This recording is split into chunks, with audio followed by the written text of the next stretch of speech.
Here's something strange. This vacuum can count the dust particles it picks up 15,000 times a second and show you the results on a screen. It's basically the most scientific vacuum you can buy.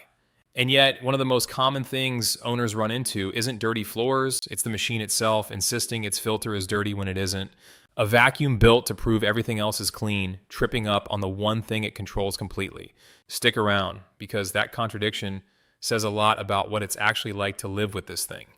Welcome to Sweep Gear, where we dig into the research so you don't have to guess whether a vacuum is worth your money. Today, we're looking at the Dyson V15 Detect Origin, the entry point into Dyson's flagship cordless lineup. Most of us vacuum on faith. You run the machine over the carpet, it looks clean, you move on. But looking clean and being clean aren't the same thing, especially with pets, kids, or anyone in the house dealing with allergies. That gap between what you can see and what's actually still sitting in your carpet fibers is exactly what this vacuum was built to close. And that matters more than it sounds like on paper. If you've got a dog shedding on the rug or dust building up in corners you never really check, you're not just cleaning for appearances, you're trying to protect the air your family breathes. That's the real reason people spend real money on a vacuum like this instead of grabbing whatever's cheapest at the store. So let's talk about what actually happened once this thing got put through real testing, not just a spec sheet. On raw suction, it came out on top.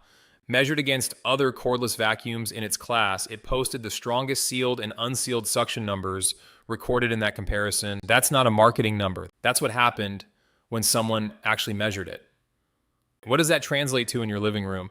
On carpet, a single pass in auto mode was enough to fully clear out ground-in debris right up to the edges where carpet meets baseboard, an area that trips up a lot of vacuums. On hard floors, the fluffy head paired with its laser light picked up fine debris cleanly, with almost nothing left behind.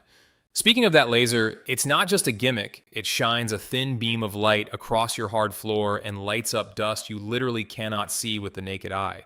People who've used it describe an almost uncomfortable realization the first time they turn it on in a room they thought was already clean. It only works on the hard floor head though, so don't expect it to do anything for you on carpet. Worth knowing before you buy, not after. Pet hair is where this vacuum earns a lot of its reputation. The brush heads use a detangling design specifically built to stop hair from wrapping around the roller, which if you've ever owned a vacuum with a standard brush roll, you know is one of the most annoying chores that exist. You're not stopping every few minutes to cut hair loose with scissors. That alone changes how often people are actually willing to vacuum. That pet hair performance ties directly into the health side of things too.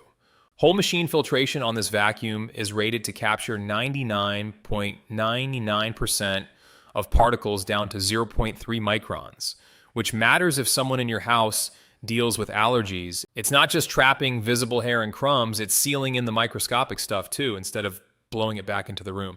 Before you picture yourself gliding this thing around effortlessly for an hour, let's talk about what it actually feels like to hold. It's genuinely light for how powerful it is, especially compared to some of Dyson's own higher tier models. But there's a design choice here that some people love and others find genuinely tiring, and I'll get into exactly what that is in a minute. First, battery life, because this is where expectations and reality tend to drift apart. In auto mode, real-world runtime lands around 40 to 50 minutes. Switch to eco mode with the hard floor head, and you can actually stretch past the advertised 60 minutes. Boost mode, on the other hand, only gives you about 8 to 12 minutes, so treat that setting like a spot cleaning tool, not your default. As for noise, it sits in a fairly reasonable range across all three modes, quiet enough that it won't wake up a napping toddler on eco mode, though boost mode is noticeably louder, as you'd expect from anything pushing that much suction power. All right, that design choice I mentioned earlier, this vacuum uses a trigger you have to hold down the entire time it's running, instead of a simple on-off button.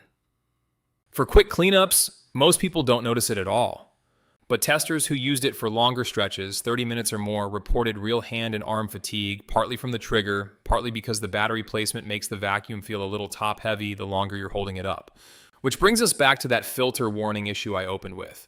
It shows up again and again in owner reports and support forums, people cleaning their filter, reinstalling it, and immediately getting the same clean your filter alert, sometimes within minutes of actually using the vacuum.